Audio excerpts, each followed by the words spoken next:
Oh, hello mga kabiso, magandang umaga. Ngayon ay yung aking gulong ay tagilid na oh.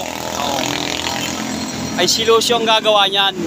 Kaya pag kayo magpapagawa ng motor, dito lang kay Lucio yan. Magaling gumawa ng mga tagilid yan.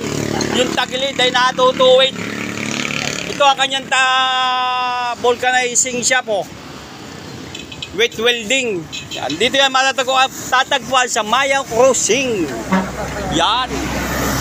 Yan. Pati yung aking gulong. Yan o. Diba? Siyang titira niyan.